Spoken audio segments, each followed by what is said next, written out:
जय हिंद दोस्तों, आशा करते हैं आप लोग बहुत अच्छे होंगे। द परफेक्ट स्टडी में आप सभी लोगों का बहुत बहुत स्वागत है। यूपी टीजीटी पीजीटी का नया सिलेबस आयोग द्वारा अपडेट कर दिया गया है।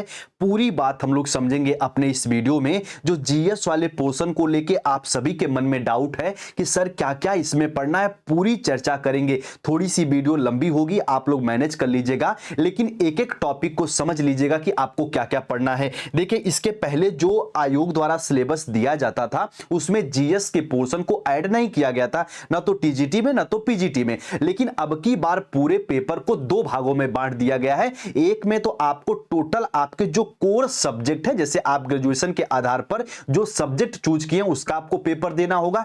एक पेपर सभी बच्चों के लिए कॉमन होगा, जिसे आप जनरल स्टडी कह सकते हैं, जीएस कह सकते हैं, सामान्य अध्ययन कह सकते हैं। तो अभी फिलहाल हम लोग अपने इस क्लास में सामान्य अध्ययन के सिलेबस को पूरी बारीकियों से समझेंगे। सबसे पहले बेसिक बात आप लोग समझ लीजिएगा। ये देखिए, आपका सामान्य ज्ञान या जीएस का जो पेपर है, इसमें टोटल कितने प्रश्न आपको देखने को मिलेंगे। तो टोटल आपको जो प्रश्न देखने को मिलेंगे उनका संख्या है 30। टोटल 30 क्वेश्चन आपको देखने को मिलेंगे और एक क्वेश्चन 3 नंबर का होगा। एक क्वेश्चन जो है वो 3 नंबर का होगा। तो इस हिसाब से टोटल मार्क्स कितने बन जाएंगे, तो आप कहेंगे टोटल 90 नंबर का ये आपका पेपर होगा। इतनी बातों को आप लोग अच्छे से समझ लीजिएगा। अब ये टोटल आपका जो जीएस वाला पोर्शन है सभी बच्चों के लिए कॉमन है। ये टोटल आप देखेंगे 3 यूनिट में ये डिवाइड है। ये टोटल 3 यूनिट में डिवाइड है, यानी इकाई नंबर 1, इकाई नंबर 2, इकाई नंबर 3, यानी टोटल 3 यूनिट में ये डिवाइड है।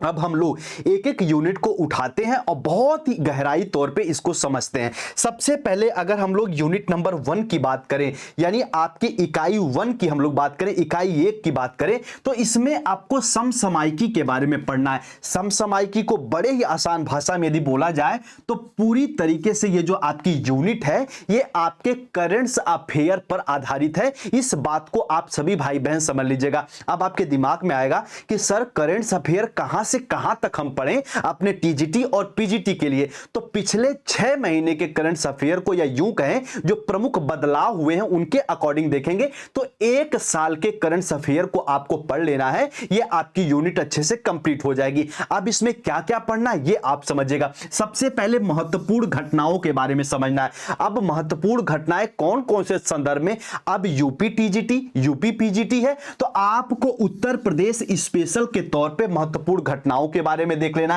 राष्ट्रीय स्तर पर महत्वपूर्ण घटनाएं और सिलेबस के अकॉर्डिंग अंतरराष्ट्रीय स्तर की महत्वपूर्ण घटनाएं। अब उस महत्वपूर्ण घटनाओं में आपको क्या पढ़ना है, जैसे प्रमुख समझौतों के बारे में पढ़ लेना है, प्रमुख सम्मेलन के बारे में पढ़ लेना, प्रमुख रूप से क्या बदलाव हो रहे हैं अलग अलग राज्यों की पॉलिसी में, उसको आपको पढ़ना। उत्तर प्रदेश में कौन कौन सी योजनाएं आ रही हैं उसके बारे में आपको पढ़ना पिछले 1 साल के करंट अफेयर को। तो ये आप महत्वपूर्ण घटनाएं उम्मीद करते हैं आप लोग समझ गए होंगे। अब दूसरी टॉपिक इसमें आपको पढ़नी चर्चित व्यक्तित्व। जैसे चर्चित व्यक्तित्व का मतलब नई नियुक्तियों के बारे में पढ़ लेना है। अब ये नई नियुक्तियों के बारे में आपको पढ़ना, लेकिन अंतरराष्ट्रीय इसमें काट देना है। बस आपको यूपी स्पेशल और राष्ट्रीय स्तर पर नई नियुक्तियों के बारे में पढ़ लेना है। प्रमुख पुरस्कार के बारे में आपको पढ़ लेना, नोबेल पुरस्कार, पद्म पुरस्कार इत्यादि के बारे में पढ़ लेना है। प्रमुख रूप से भारतीय संदर्भ में प्रमुख जो व्यक्तित्व हैं उनके निधन को देख लेना। अभी हाल फिलहाल में कौन से महत्वपूर्ण व्यक्तित्व का निधन हुआ है उसको आपको पढ़ लेना है। तो ये चर्चित व्यक्तित्व के बारे में आपको पढ़ लेना है। और अभी आप देखेंगे सबसे लास्ट पॉइंट समसमायिकी में खेल, जो कि ये स्कोरिंग टॉपिक है। यहां से आपको क्वेश्चन भर भर के पूछा जाता है, इसको आपको देख लेना। स्पोर्ट को टूर्नामेंट जैसे ओलंपिक के बारे में, एशियन गेम्स में भारत की क्या रैंक रही है, वर्ल्ड कप में भारत किस प्रकार से मेजबानी किया है, भारत का क्या प्रदर्शन रहा है, भारत किस प्रकार से रोल निभाया है, उस संबंधी इसमें पॉइंटें आपको पढ़नी है। और विजेता और भारत के क्या क्या रिकॉर्ड भारत हासिल किया है, इन सभी बिंदुओं के बारे में आपको पढ़ना है। तो ये समसमायिक करंट अफेयर, ये बाबू देखिए बहुत सारे लोग आपके सामने आएंगे और आपको खूब भयभीत करेंगे। अरे ये तो जीएस वाला पोर्शन ऐड कर दिया, अब तो एग्जाम का लेवल यूपीएससी के लेवल का हो गया। ऐसी कोई बात नहीं है। हर एग्जाम की अपनी लिमिटेशन होती है, उसी प्रकार से टीजीटी पीजीटी का भी अपना लिमिटेशन है। देखिए, हम आपको बीएड के लिए गाइड करते हैं तो हम आप सभी को बताते हैं कि आप बिल्कुल टीजीटी पीजीटी के लिए जाइए, आप बेहतर कर सकते हैं, भयभीत होने की आवश्यकता नहीं है। तो उम्मीद करते हैं आप लोग करंट अफेयर क्लियर समझ गए होंगे। बहुत ज्यादा ये कोई रॉकेट साइंस नहीं है, इसमें आपको महत्वपूर्ण घटनाएं पढ़ लेनी है, इसमें प्रमुख चर्चित व्यक्तित्व तो देख लेना है, स्पोर्ट के बारे में आपको देख लेना है, तो ये आपकी यूनिट नंबर 1 बिल्कुल अच्छे से कंप्लीट हो जाएगी।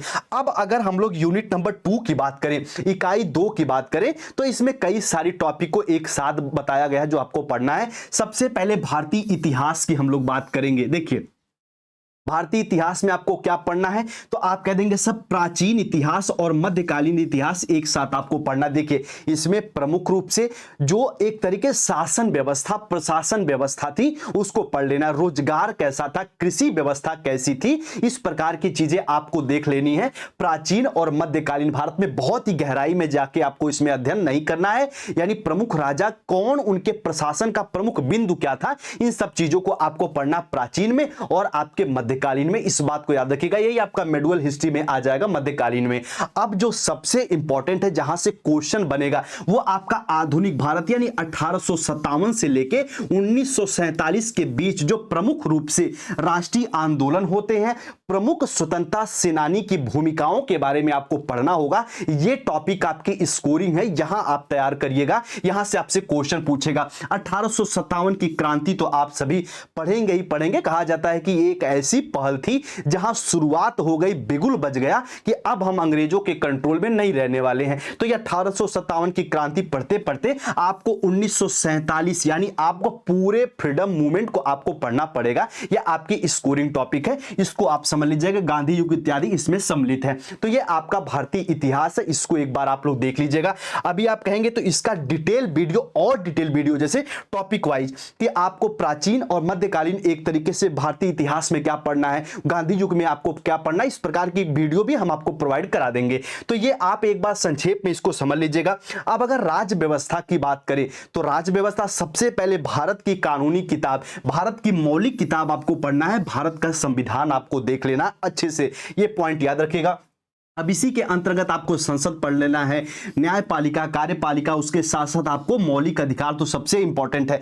अब आपको कौन सा एग्जाम देना, तो आप कहेंगे सर यूपी, टीजीटी एंड आपको पीजीटी का एग्जाम देना है। तो आप देखेंगे ये टीचिंग से रिलेटेड है, तो इसमें आपको आरटी एक्ट 2009 आपको पढ़ लेना है, न्यू एजुकेशन पॉलिसी या नेशनल एजुकेशन पॉलिसी या नई शिक्षा नीति 2020 आपको देख लेनी है, और शिक्षा से जुड़े महत्वपूर्ण बदलाव, महत्वपूर्ण अनुच्छेद आपको देखना है। बस ये आपकी राज्य व्यवस्था वाली टॉपिक हो गई। अब इसके साथ साथ अगर हम लोग थोड़ा सा इकोनॉमी देख लें और उसके साथ साथ हम लोग ज्योग्राफी देख लें, तो अगर हम लोग इकोनॉमिक्स की बात करें, अर्थव्यवस्था की बात करें, इसमें क्या पढ़ना, आरबीआई यानी बैंकिंग प्रणाली, बजट के प्रमुख बिंदु आपको देखना है, पंचवर्षीय योजना, प्रमुख नीतियों के बारे में, और कृषि उद्योग और वर्तमान भारत की क्या स्थिति कृषि संबंधित, इसको देख लेना है। उत्तर प्रदेश कृषि संबंधित किस प्रकार का परिवर्तन कर रहा है, यानी इस टॉपिक को, अर्थव्यवस्था की टॉपिक को आपको समसामयिक के साथ जोड़ के पढ़ते हुए आगे बढ़ जाना है। तो ये टॉपिक आपकी हो गई अर्थव्यवस्था की। अगर हम लोग ज्योग्राफी, अगर भूगोल की बात करें,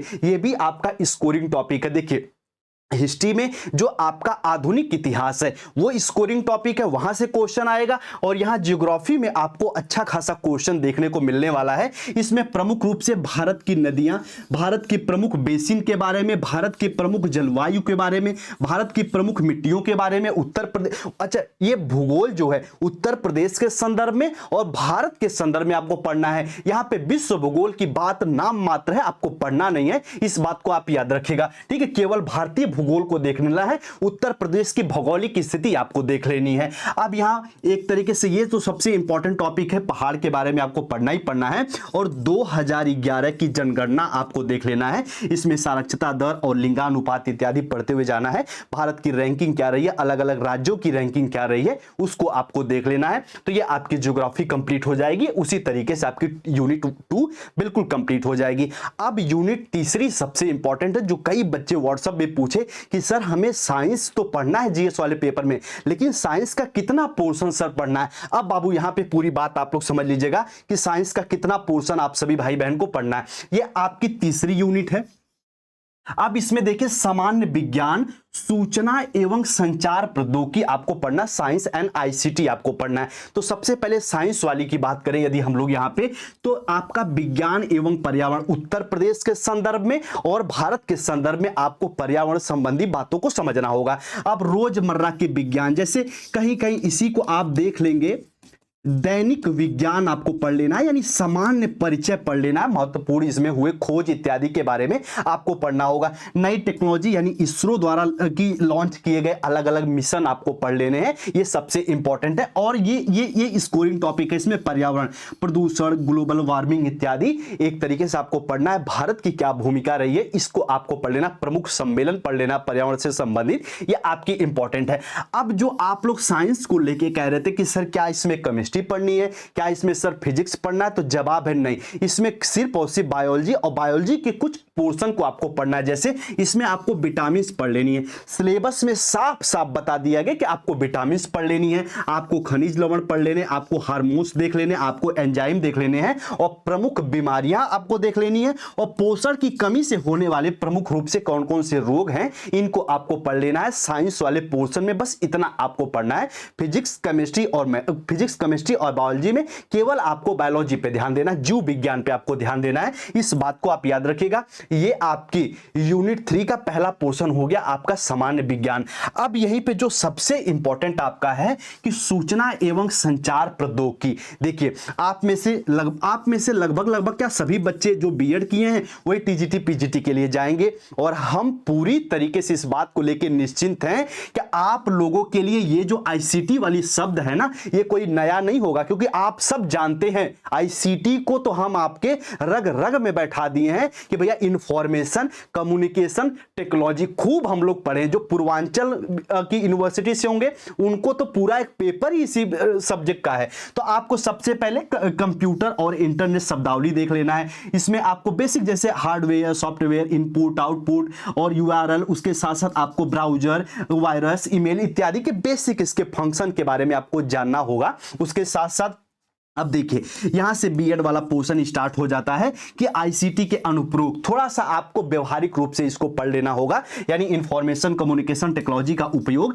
और डिजिटल टूल्स इत्यादि के बारे में समझ लेना है। अब जो नवीन एक प्रकार से प्रयोग में आए हैं, आपको दीक्षा प्लेटफॉर्म को देख लेना, आपको स्वयं पोर्टल को देख लेना है, स्मार्ट क्लास क्या होती, ई लर्निंग प्लेटफॉर्म क्या होता है, जिसे कहते हैं अभौतिक क्लासरूम। जैसे एक अध्यापक जो है वो सामने से अवेलेबल नहीं होता, कहीं दूर होकर आपको पूरी बातें बता देता है, जैसे हम और आप। तो कहने का मतलब है e learning platform, online teaching tools इत्यादि आपको देख लेना शैक्षिक प्रौद्योगिकी में, ठीक है। इसी को टीचिंग टेक्नोलॉजी कह लें या टीचिंग फोकस कह लें, अलग अलग इसके नाम है। तो ये प्रमुख रूप से बेसिक तौर पर आपको क्या क्या पढ़ना है हम आपको बताने का प्रयास किए हैं, और उम्मीद करते हैं कि आप लोग पूरी बात को समझे होंगे। ये टोटल आपके 3 यूनिट में पूरा जीएस का जो पोर्शन है वो डिवाइड है। हम आप सभी भाई बहन से बस एक रिक्वेस्ट करेंगे कि भयभीत मत होइएगा, डरिएगा मत। आपके लिए टीजीटी पीजीटी की जॉब है, आप एक बेहतर अध्यापक और अध्यापिका बन सकते हैं। ये बात हम बार बार क्यों कहते हैं, क्योंकि बाबू हम बहुत बच्चों के मुंह से सुनते हैं कि सर जी लोग कहते हैं कि तुमसे टीजीटी नहीं हो पाएगा, तुमसे पीजीटी नहीं हो पाएगा। एनसीईआरटी को फॉलो करिए, खुद सेल्फ स्टडी करना प्रारंभ कर दीजिए। जो बीएड में हम आपको गाइडेंस दिए हैं उसको मान लीजिए, आप अच्छे से इसमें बेहतर प्रदर्शन कर पाएंगे। आप हारे या जीते बहुत ज्यादा मैटर नहीं करता दोस्त, आप प्रयास किए, आपके लिए यह मैटर करता है, आपको अच्छी नींद आएगी ये जरूरी है। तो भयभीत मत होइएगा, अच्छे से प्रयास करिए। जीएस वाले पोर्शन को संक्षेप में बताने का प्रयास किए हैं, आप कहेंगे तो इसकी और डिटेल वीडियो हम आपको जरूर प्रोवाइड करा देंगे, ठीक है। चलिए एनसीईआरटी जरूर आप लोग फॉलो करिएगा, एनसीईआरटी खरीद लीजिए, अपने सब्जेक्ट के अनुसार आप एनसीईआरटी पढ़ना भी शुरू कर दीजिए, ठीक है। चलिए उम्मीद करते हैं पूरी बात आप लोग समझे होंगे, और यदि आपके मन में कोई डाउट, कोई कंफ्यूजन या किसी प्रकार का संशय रह गया हो तो आप कमेंट करिएगा, हम बिल्कुल आपका जवाब देंगे। क्या व्हाट्सएप पे आप मैसेज कर लीजिएगा, कोई भी आपके छोटे मोटे डाउट्स होंगे। चलिए आप सभी भाई बहन अपना ख्याल रखिए, भयभीत नहीं होइएगा, आप बेहतर कर सकते हो, हमें पूरी उम्मीद है, ठीक है। मिलते हैं हम लोग अपने अगली वीडियो में अगली क्लास के साथ, तब तक के लिए आप सभी भाई बहन को नमस्ते, जय हिंद।